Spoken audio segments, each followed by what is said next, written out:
Welcome to Lens of History. Before we begin, if you enjoy uncovering forgotten stories that history tried to bury, hit that like button right now. And drop a comment telling us where in the world you're watching from. We love seeing our global community come together over these incredible true stories. The first time Deacon Samson killed a man, he was 64 years old and had been praying for 40 years. The night Caleb Thornton drowned in the Leaf River, Samson stood in his cabin doorway, watching distant lanterns search the water. And he didn't feel a thing. Not guilt, not satisfaction. Just the cold certainty that 40 years of turning the other cheek had ended the moment they buried his grandson 3 feet deep in Mississippi clay. But that was March. This was February, and Samson was still the good old Sam. Deacon, settle this before I lose my mind. Aunt Clara stood with her hands on her hips in the center of the quarters, her voice sharp enough to cut iron. Across from her, young Benjamin shuffled his feet, eyes down. Between them, 3 dead chickens, necks wrung, lying in the dirt like an accusation. Samson emerged from his cabin, moving with the careful slowness of a man who'd learned that sudden movements drew attention. At 64, his back was still straight, his hands steady, his mind sharper than the day he'd been dragged off a slave ship 40 years ago, speaking a language no one here remembered. He wore the same patched cotton shirt he'd worn for 3 years, the same rope belt, the same cracked shoes, poor enough to be harmless, old enough to be invisible. What happened? His voice was gentle, grandfatherly. Master Whitfield liked it when he sounded like that. This boy stole my chickens. Clara jabbed a finger at Benjamin. I raised them from chicks, and now they're dead. I didn't steal nothing? Benjamin's voice cracked. He was 16, all elbows and defiance. I found them dead this morning near the creek. Was bringing them to you when she... Liar! They were in my coop last night. A crowd was forming. 30 enslaved people emerging from cabins, from the fields, from the shadows between buildings. Sunday morning, pre-service, the only time they had to themselves. And they were gathering because this was what Deacon Samson did. He settled things. Thefts, lies, fights, broken promises. The white folks let him do it, encouraged it even. Let the niggers police themselves, Overseer Jenkins had said once, laughing. Saves us the trouble. Samson walked to the chickens, crouched, his knees popping, examined the birds without touching them. Benjamin, show me your hands. The boy held them out. Clean. No blood, no feathers stuck in the nail beds. Clara, when did you last check your coop? Last night before bed. All 5 birds accounted for. And you found these where, Benjamin? Down by the creek, sir. Near the old oak? Samson nodded slowly, then stood and turned to the crowd. Elias, you fish that creek at dawn most days. You see anything this morning? An old man stepped forward, weathered as driftwood. Saw a fox, Deacon. Big red one running from the oak toward the woods. Had something in its mouth. Samson turned back to Clara. Fox got into your coop last night. Killed 5, could only carry 2. Benjamin found the other 3 and was bringing them to you so the meat wouldn't spoil. He looked at Benjamin. That about right? The boy's shoulders dropped with relief. Yes, sir. Clara, Benjamin saved you 3 birds' worth of meat. I suggest you thank him, split it fair, and reinforce that coop before the fox comes back. The tension broke like a snapped string. Clara muttered an apology. Benjamin nodded, embarrassed but vindicated. The crowd dispersed. Another dispute settled. Another morning of peace maintained. Samson watched them go and felt the familiar weight of the mask settle back onto his face. Good old Sam. Wise old Sam. The deacon who kept everyone in line so the white folks didn't have to. 40 years of this. 40 years of settling chicken thefts while children were sold away from mothers. 40 years of preaching patience while women were raped in the big house. 40 years of smiling at men who owned him. He walked toward the small chapel, really just a modified tobacco barn with rough benches. Sunday service started in an hour, and Master Whitfield liked his slaves Christian. Docile niggers make for profitable niggers, he'd said once, thinking Samson couldn't hear. Inside the chapel, Samson found his grandson already there, sitting in the front row with a stolen primer hidden in his lap. Isaiah, put that away before someone sees. The boy looked up, 14 years old with his grandmother's eyes and his grandfather's hunger for knowledge. I'm almost finished with the reading lesson. Just 5 more pages. I said, put it away. Samson's voice was sharper than he intended. He softened it. We'll study tonight, after everyone's asleep. You know the rules. Isaiah closed the book and slipped it into a gap between the floorboards they'd hollowed out months ago. Inside that hidden space, 3 primers, a water-damaged Bible in English instead of the simplified slave version, a farmer's almanac, and Samson's secret. A journal written in Latin he'd taught himself over 30 years, recording every injustice, every crime, every name. The boy stood, tall for his age, smart enough to be dangerous. Granddad, why do we have to hide it? You preach from the Bible every Sunday. Master Whitfield knows you can read it. I can read the verses they choose, boy. That's different from reading anything. Samson sat on the bench, suddenly tired. You think they want us reading Exodus? Reading about Moses leading his people out of slavery? Reading about Pharaoh's army drowning in the Red Sea? Isaiah sat beside him, a voice dropping to a whisper. Do you think we'll ever be free? Really free?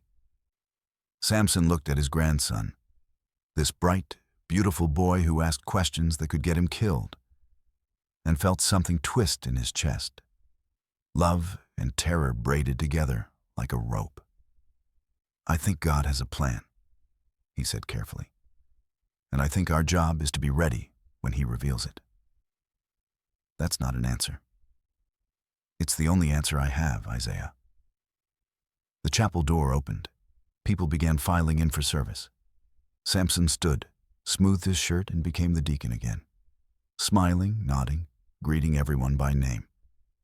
Mother Ruth with her limp from a beating 10 years ago.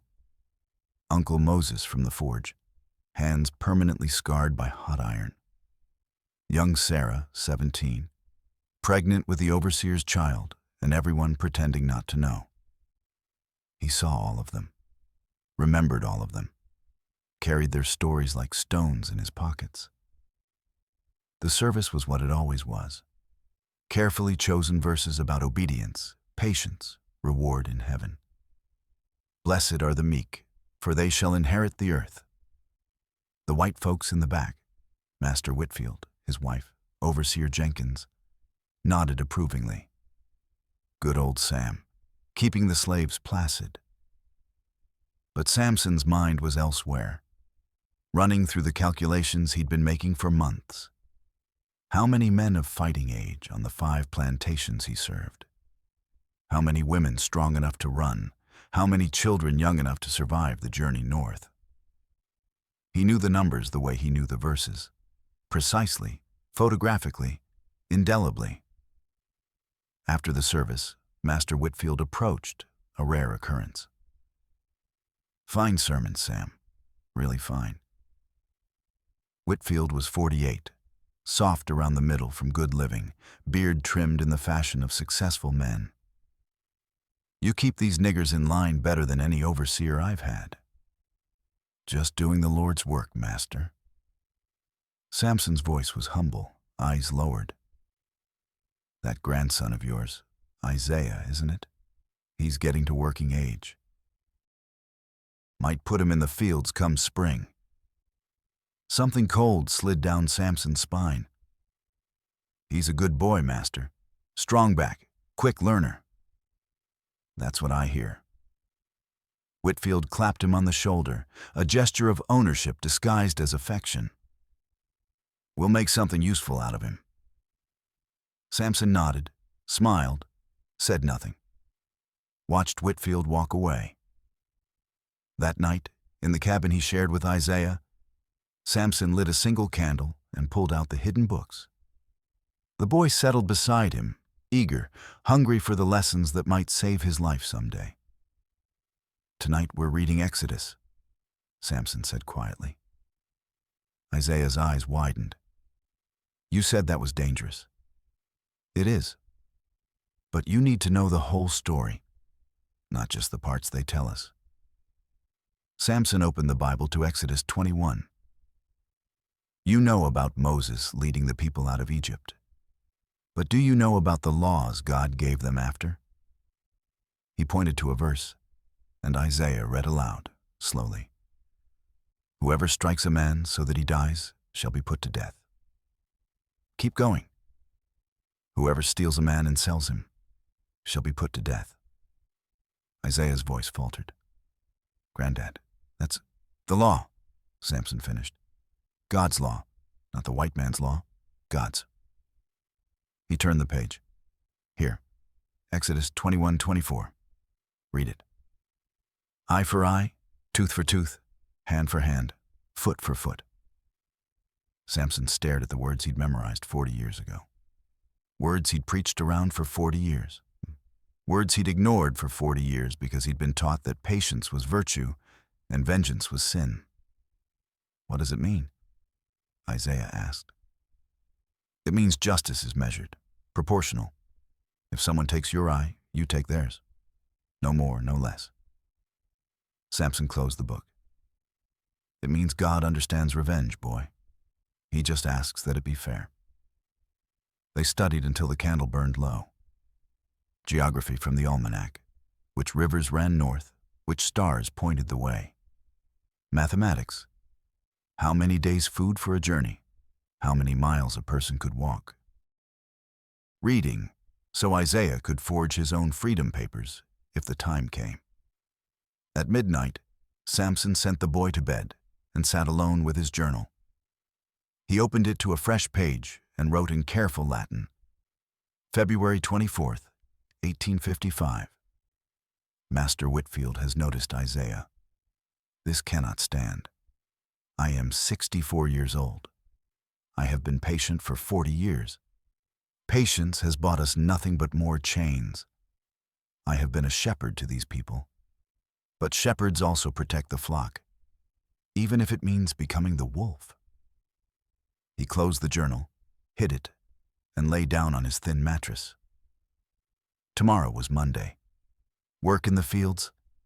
Another week of good old Sam, smiling and bowing and swallowing rage like medicine. But something had shifted.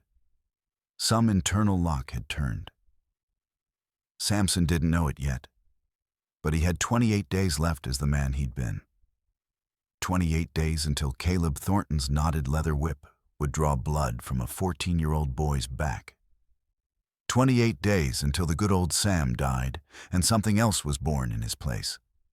Something patient, organized, righteous.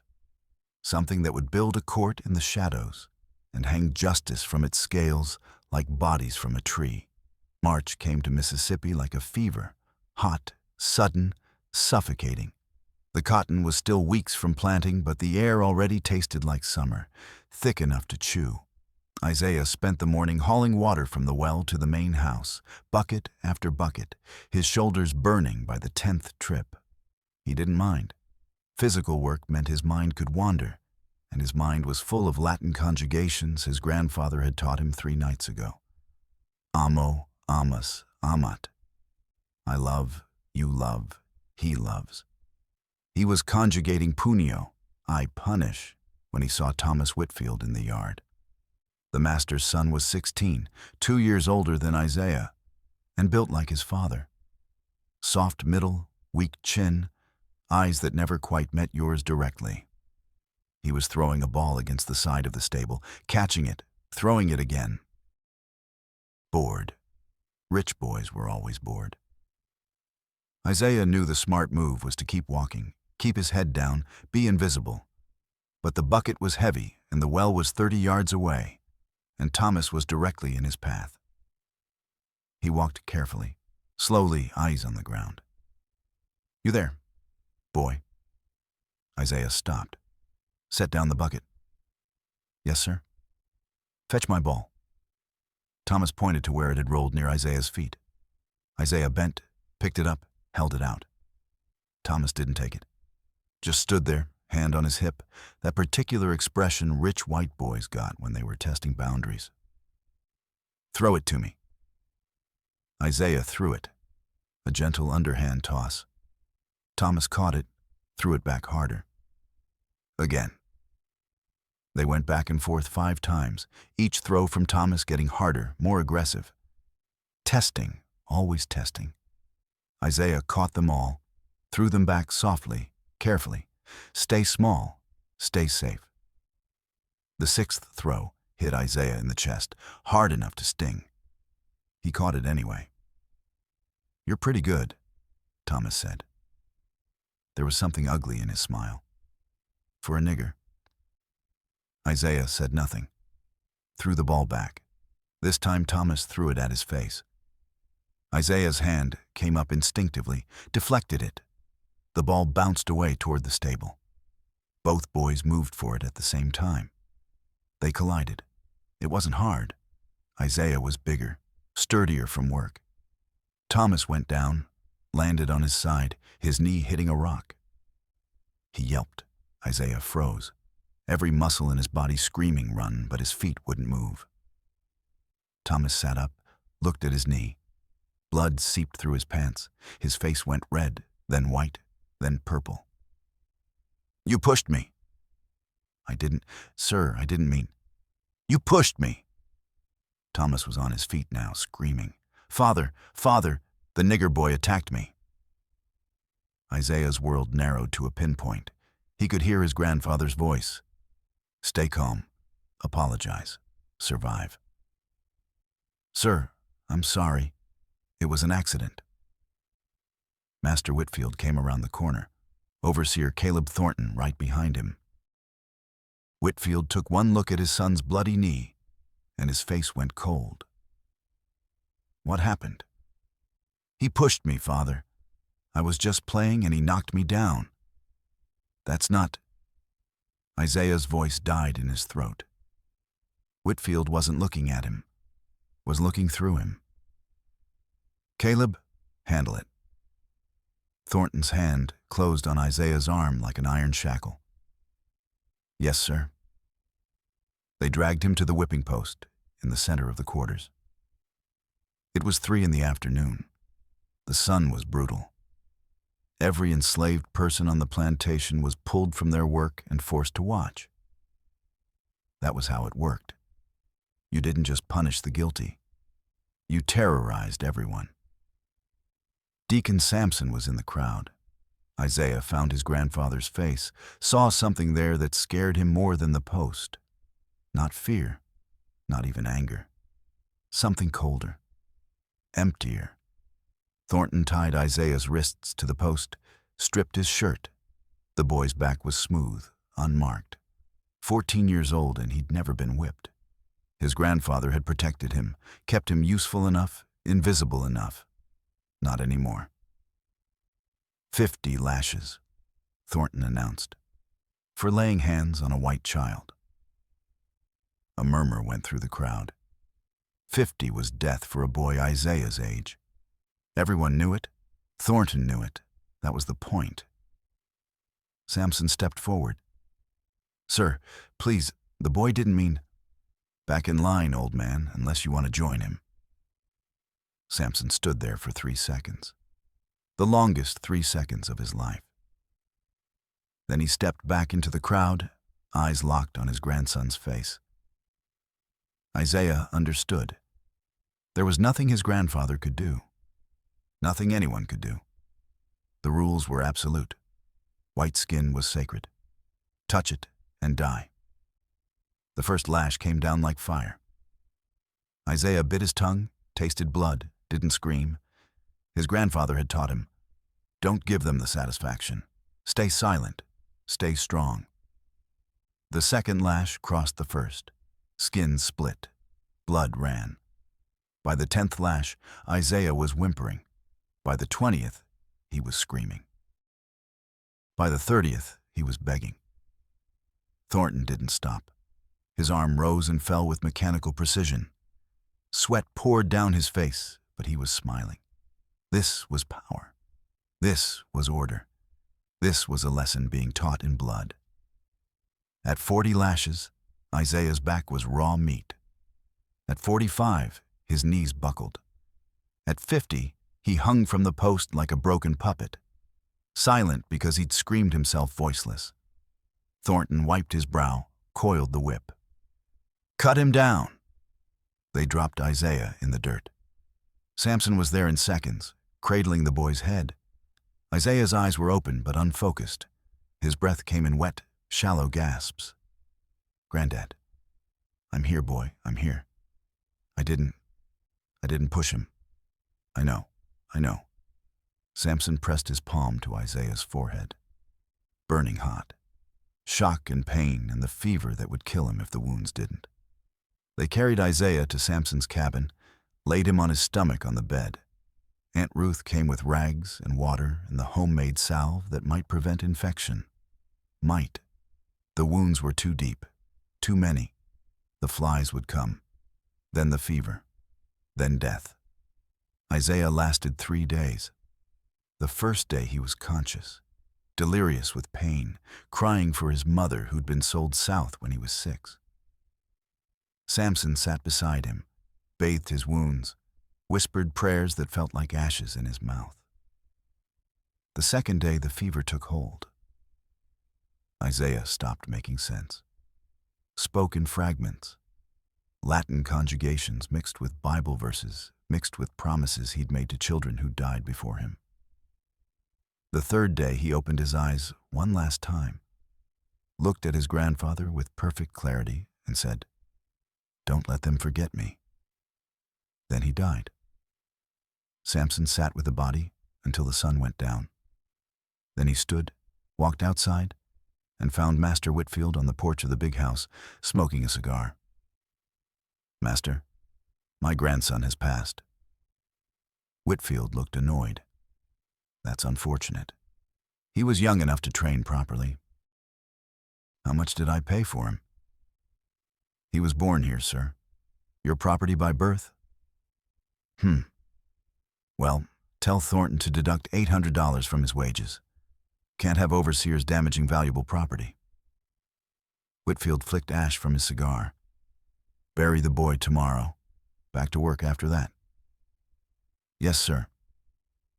Samson walked back to his cabin, closed the door, sat beside his grandson's body, and something inside him that had been cracking for 40 years finally shattered completely. He didn't cry, didn't rage, didn't pray. He opened his hidden journal and wrote in Latin, March 17th, 1855. Isaiah is dead. Caleb Thornton killed him. Nathaniel Whitfield permitted it. The law calls this property damage and fines the killer $50.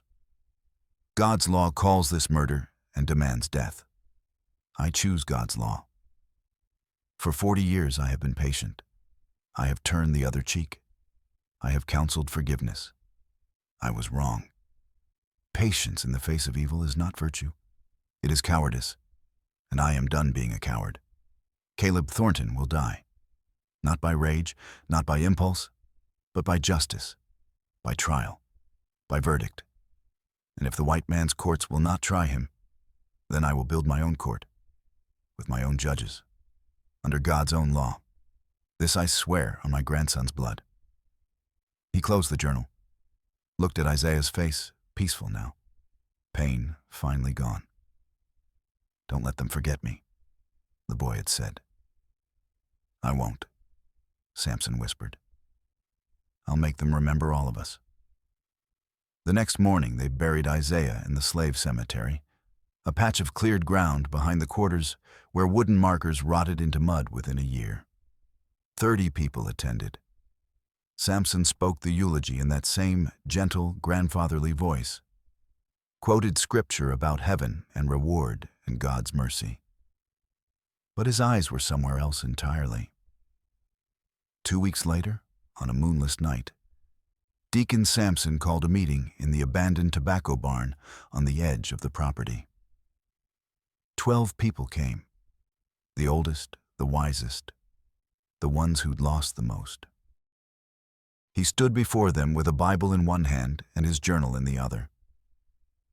"Brothers and sisters," he said quietly, "for 40 years I have preached patience. Tonight I'm preaching justice. Who's with me?" 11 hands rose in the darkness. The Court of 12 had been born. Caleb Thornton died at 12:47 in the morning on May 14th, 1855. Deacon Samson knew the exact time because he was awake when Thomas came to his cabin, dripping river water, and said 2 words, "It's done." Samson nodded once. Thomas disappeared into the night, and the deacon sat in darkness until dawn, praying for the soul of a man who'd murdered his grandson. But that was May. This was April, and first they had to build the court. April 12th, 1855. The first trial. The tobacco barn smelled like ghosts. Decades of dried leaves and sweat baked into the wood. 12 people sat in a circle on overturned crates, their faces carved from shadow by a single lantern. 2 in the morning, the world outside holding its breath. Deacon Samson stood in the center with his Bible open to Exodus 21. "We are here because their law has failed us," he said quietly. "For 200 years. Their courts don't see us as human. Their judges don't hear our testimony. So we will build our own court, with our own rules, under God's law." Uncle Moses, the blacksmith, spoke first. 62 years old with hands like iron and a voice like gravel. "You're talking about killing white men, Deacon." "I'm talking about justice." "Same thing." "No." Samson's voice was steel wrapped in velvet. "Murder is rage without reason. Justice is judgment with evidence. We will hold real trials, witnesses, testimony, votes. Only the guilty will die. And only when we're certain." Aunt Dinah leaned forward, 71 years old, back bent from field work, eyes sharp as glass. She'd buried 7 children, 5 sold, 2 beaten to death. How certain? 2 witnesses minimum. Someone speaks for the accused if there's anything good to say. "Then we vote with stones. White for innocent, black for guilty. Takes 10 out of 12 to convict. If we're not sure, he lives." Joseph spoke, the eldest at 68. He'd been a chief in his village before slavers took him. He still carried himself like royalty. "And execution?" "Volunteers. Young men who choose this path. They make it look like accident. We never touch the body ourselves." Silence stretched like a rope. Finally, Elder Ruth spoke. 60 years old, midwife, had delivered half the children in the quarters, including Isaiah. "If we're caught, they'll burn us alive. All of us." "I know. And you still want to do this?" Samson looked at each face in the circle. Saw the same thing in every pair of eyes. Exhaustion. 40 years, 50 years, 60 years of swallowing injustice like poison. They were tired, so tired. "I want justice," he said quietly. "For Isaiah, for all of them. And if that costs me my life, so be it. But I won't force anyone. If you want to leave, leave now. No judgment, no shame." No one moved. Uncle Moses cracked his knuckles. First trial. Who? Caleb Thornton, for the murder of Isaiah. 11 heads nodded in the lamplight. Then let's begin. Samson placed an empty crate in the center like a judge's bench, set his Bible on top. Beside it, a small wooden box containing 24 river stones, 12 white, 12 black. He stood. The barn went silent. We are convened under God's law to hear the case against Caleb Thornton, overseer of the Whitfield plantation, for the murder of Isaiah, age 14, on the 17th of March, 1855. His voice was formal, measured. This wasn't revenge. This was a trial. Who speaks for the prosecution? Elder Ruth stood, hands clasped. I do, Deacon. I was there when they brought Isaiah to his cabin. I cleaned his wounds. 50 lashes to a child's back for accidentally bumping a white boy. The whip cut so deep I could see bone in places. The wounds festered within hours. He lasted 3 days. Her voice cracked. He died calling for his mother. Caleb Thornton killed him as surely as if he'd put a knife in his heart. Samson's face remained neutral, but his hands gripped the Bible edge. Is there a second witness? Old Elias rose slowly, arthritis making every movement painful. I was in the crowd when it happened, saw every lash, counted them, 50. The boy was unconscious by 40, but Thornton kept going. And he was smiling, Deacon, smiling the whole time. The barn was silent except for breathing. Samson's voice was steady. Does anyone here speak in Caleb Thornton's defense? Does anyone know of any good he's done? Any mercy he's shown? He waited a full minute, gave them time, gave Thornton a chance. No one spoke. Then we vote. Approach the box one at a time. Take one stone, white if you believe Caleb Thornton is innocent of murder, black if you believe he's guilty under God's law. No one watches your hand. This is between you and your conscience. One by one they stood, walked to the box, reached in, dropped a stone inside with a soft click, returned to their seats. Some looked relieved. Some looked sick. Uncle Moses looked blank as stone himself. When all 12 had voted, Samson lifted the box, poured the stones onto the Bible. 12 black stones rolled across Exodus 21. 0 white. He stared at them for a long moment. This was it. The moment they became something else. Something their grandparents would have called justice, and their grandchildren might call murder. Caleb Thornton is found guilty of murder by unanimous verdict of this court. The sentence is death. He paused. Execution will take place within 30 days by volunteer hand. Method will be drowning in the Leaf River. It will appear as accidental. Does anyone object to this sentence? Silence. Does anyone wish to change their vote? Silence. Then it is done. The court is adjourned. Go home. Say nothing. Pray if you need to. They filed out into the April night, moving like shadows, leaving Samson alone with 12 black stones and a Bible open to eye for eye, tooth for tooth. He gathered the stones carefully, returned them to the box, and whispered, "Forgive us, Lord, but your law is clear." May 14th, 1855.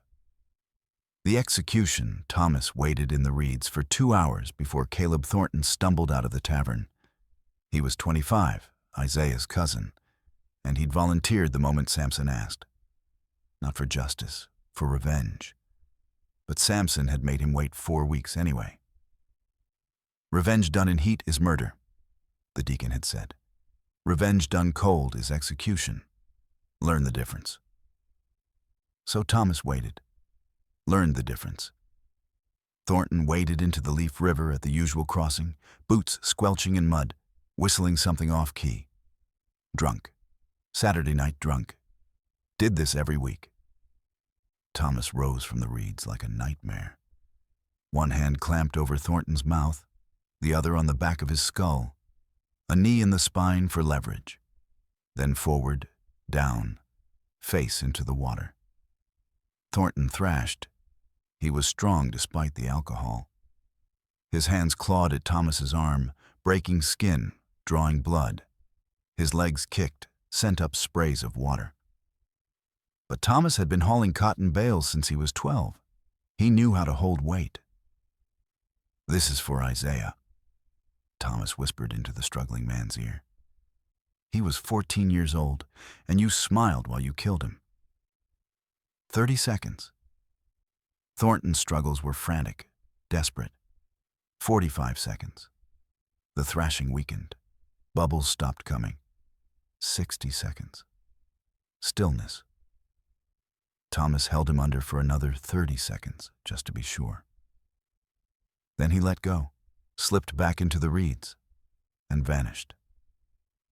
He made it back to the quarters by 1 a.m., scrubbed the blood from his arm, burned his wet clothes, and lay down in his cabin. He didn't sleep, just stared at the ceiling until dawn, feeling nothing like he thought he would. Not satisfaction. Not guilt, just empty. At 5 a.m., someone found Thornton's body tangled in tree roots downstream, face blue, lungs full of river water. The sheriff examined the scene, shook his head. "Damn fool, that's the third man this year who's drowned drunk in that river. Someone should put up a warning sign." Master Whitfield stood over the body, annoyed. "Well, I'll need a new overseer. Anyone know a good one?" At Thornton's funeral 3 days later, Deacon Sampson stood in the back row and prayed out loud for the dead man's soul. Prayed for mercy, prayed for forgiveness, prayed for peace. The white folks nodded approvingly. Good old Sam. So Christian. So forgiving. Sampson felt nothing. June of 1855. The trial of James White. The second trial came 6 weeks later. Midnight, same barn, same circle. But now they knew what they were. Not just elders discussing philosophy. They were judges. And judges sent men to death. James White, overseer from the Parker plantation 3 miles east, 34 years old, married, 2 children, and accused of rape. Sally stood in the center of the circle, 15 years old, pregnant, shaking. It took her 3 tries to start speaking. He came to my cabin in February. Late, everyone was asleep. He said, her voice broke. She swallowed hard. He said if I made noise, he'd have my mother whipped. If I told anyone, he'd sell me south. So I didn't make noise. I didn't tell. Tears ran down her face, but her voice stayed steady. After, he left me 50 cents on the table, like he'd bought something. I'm 4 months pregnant now. Everyone knows. Everyone pretends they don't.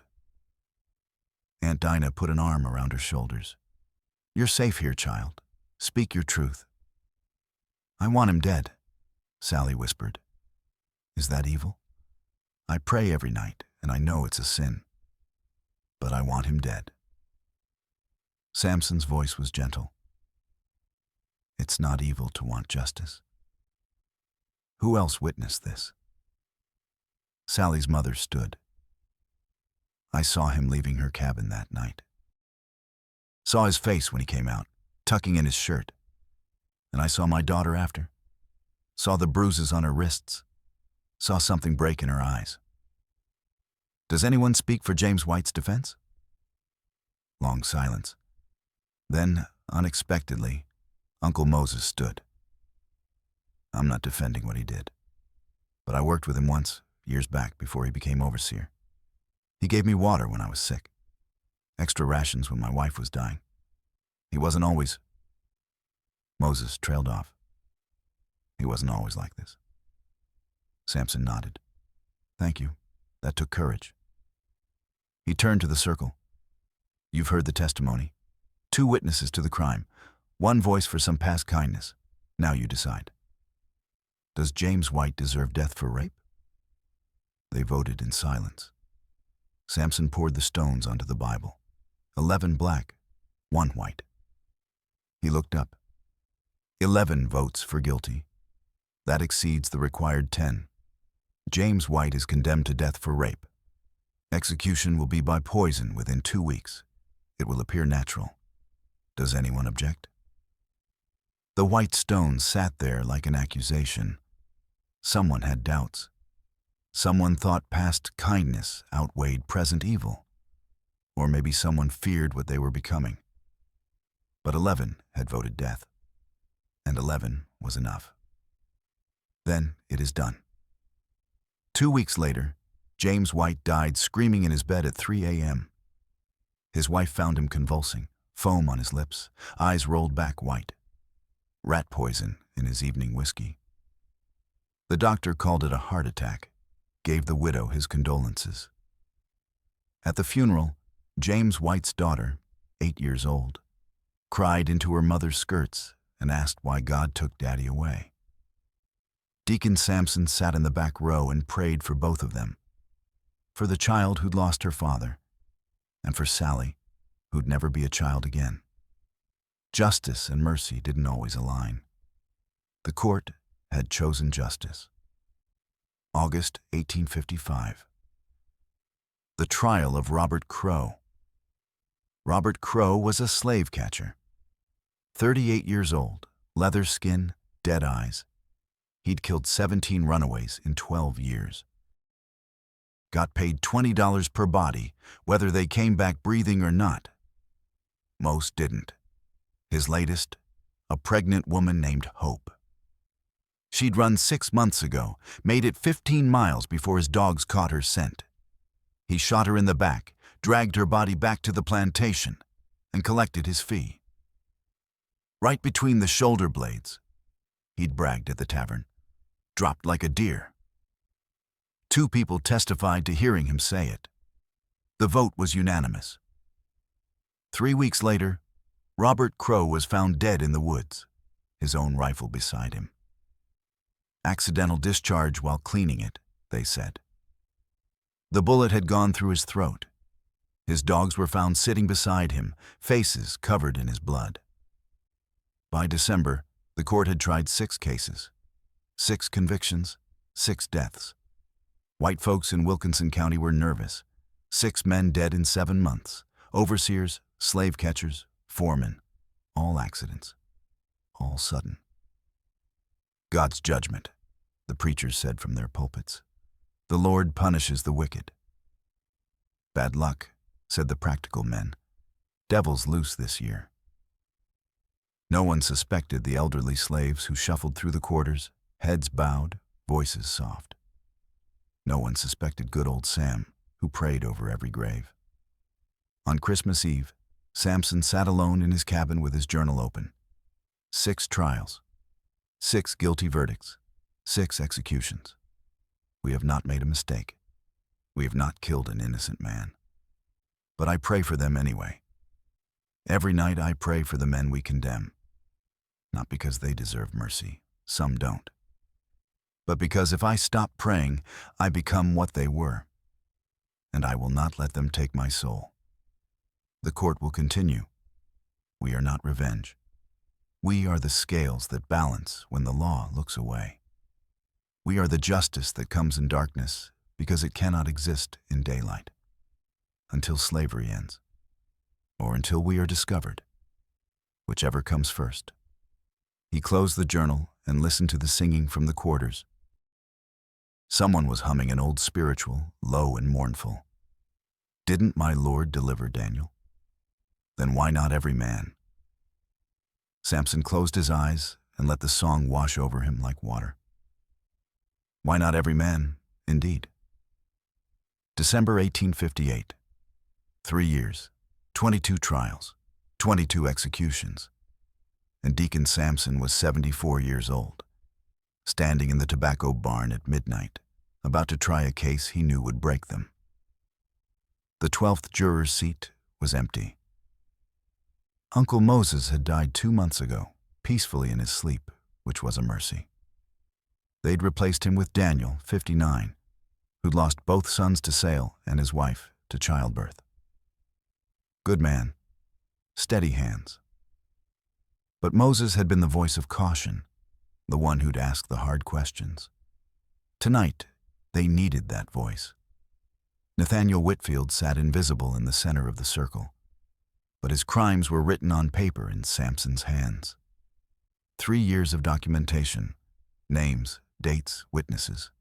The master of the plantation, accused by his own slaves in a court that existed in shadows. Brothers and sisters, Samson began, his voice showing every one of his 74 years.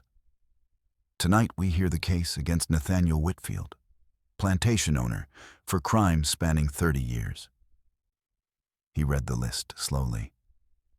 47 children sold away from their mothers for profit. 12 women raped in the big house. 3 enslaved men murdered with his own hands during fits of rage. Systematic torture. Systematic theft of lives. Systematic destruction of families. The barn was silent except for breathing. The witnesses numbered too many to call. Everyone in this room has lost someone to this man. So I ask, does anyone here not have testimony against Nathaniel Whitfield? No one spoke. Then the prosecution rests on the testimony of all of us. Does anyone speak in his defense? Elder Ruth stood slowly. 70 now, bent like a question mark, but her voice was clear. I delivered Nathaniel Whitfield when he was born, 52 years ago. His mother was kind to me, gave me extra food, warmer blankets. She died when he was 12, and something died in him too. He wasn't born evil. He became it. She sat down. Samson nodded. Thank you, Ruth. The court has heard the defense.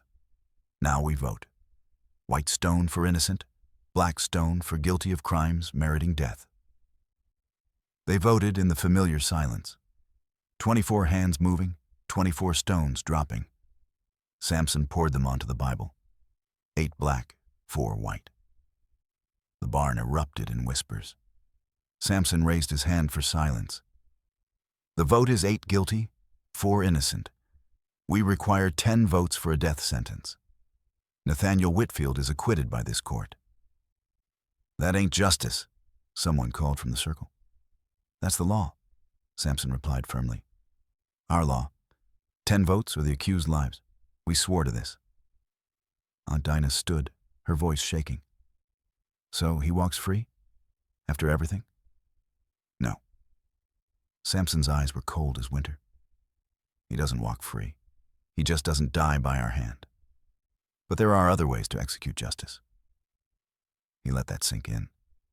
If a man loses his overseers, loses his property, loses his wealth, he's already dead. Just still breathing. I propose Operation Exodus, not execution, evacuation. They spent 2 hours planning it. Every detail, every contingency. When they finally filed out at 3 a.m., they had a blueprint for destruction that didn't require a single death. Phase 1. Eliminate the infrastructure. January 1859. The 3 remaining overseers died within 2 weeks of each other. Not unusual. The court had been killing overseers for 3 years. What was unusual was the timing. All 3 in rapid succession, leaving Whitfield with no management structure. Drowned, poisoned, trampled by a horse. White folks muttered about curses, but found replacements. Except the replacements quit within weeks. Word had spread among overseers. Whitfield's plantation was cursed.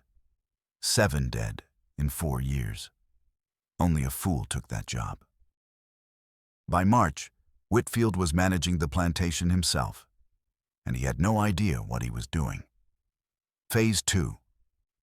Economic sabotage. The court had spent 3 years studying Whitfield's finances through Samson's position of trust. They knew every debt, every investment, every vulnerable point. In April, a cotton shipment to Charleston mysteriously caught fire in the warehouse. Arson, they said. Never caught who did it. Whitfield lost $4,000.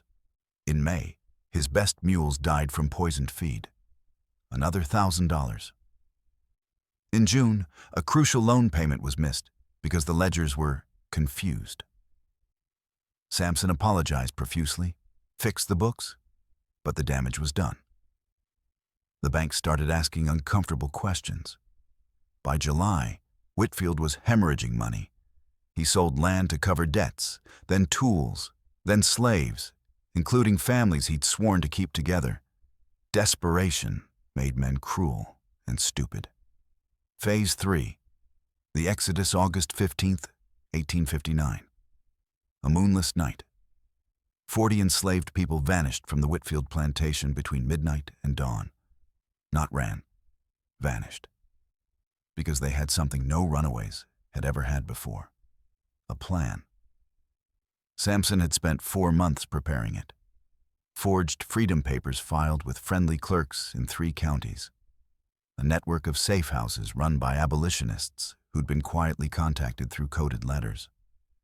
Money from the court's hidden fund, accumulated through small thefts over 3 years. Each person carried papers claiming they'd been freed years ago through will provisions. The papers were perfect because Sampson had been forging Whitfield's signature for 3 years on plantation documents. No one questioned his hand. They traveled in small groups, different routes, different stories. By the time anyone realized they were gone, they were already across state lines. Ruth, Daniel, Thomas, Sally, and her child. 40 people who'd lived and died in chains walked into the night and became free. Sampson stood on his cabin porch and watched them disappear into the darkness. He was too old to run. 74 with bad knees and a worse back. He'd slow them down, get them caught. This was his exodus, watching them go free. September 1859. Nathaniel Whitfield stood in his office staring at financial ruin. 40 slaves gone. $20,000 in property vanished. 7 overseers dead. 4 years of bad luck that defied explanation. The bank calling in loans. Neighbors whispering about curses. He was 52 years old and bankrupt. He found Sampson in the quarters, sitting on his porch in the afternoon sun. "You," Whitfield said. His voice was hollow. "You've been here the whole time. You've seen everything. What's happening to me?" Sampson looked up at the man who'd owned him for 30 years, who'd sold his children, who'd built an empire on suffering. "Judgment," Sampson said simply. "What?" "You're being judged, Master Whitfield. By God, by the universe, by the people you broke." He smiled, and it wasn't a kind smile. "Did you think you could do what you did without consequence? That you could sell babies and rape women and murder men and just keep winning?" Whitfield's face went white. You did this?" "I'm an old man, Master. I can barely walk. What could I possibly do?" Sampson's eyes were ancient and cold. "But I've been here. I've watched. And I'll tell you what I've seen. Evil doesn't go unpunished forever. Sometimes it just takes patience."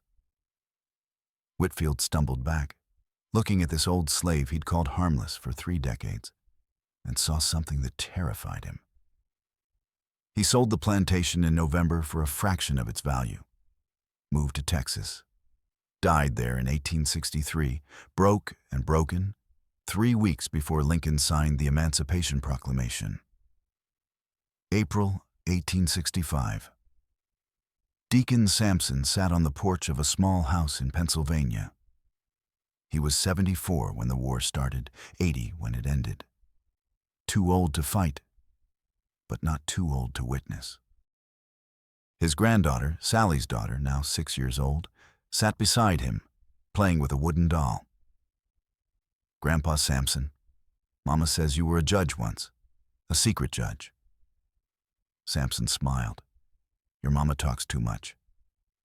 Did you really judge white people? I judged sinners, child. Skin color didn't matter to God's law, just sin and justice. What's the difference between justice and revenge? Samson thought about that. Thought about 22 trials and 22 executions. About Isaiah's grave. About Whitfield's hollow eyes. About 40 people walking into freedom. Justice is what you do when you're right. Revenge is what you feel when you're angry. Sometimes they look the same from the outside, but God knows the difference. The girl nodded, not understanding, but trusting. Inside the house, Sally was cooking dinner. Thomas was telling stories to the younger children.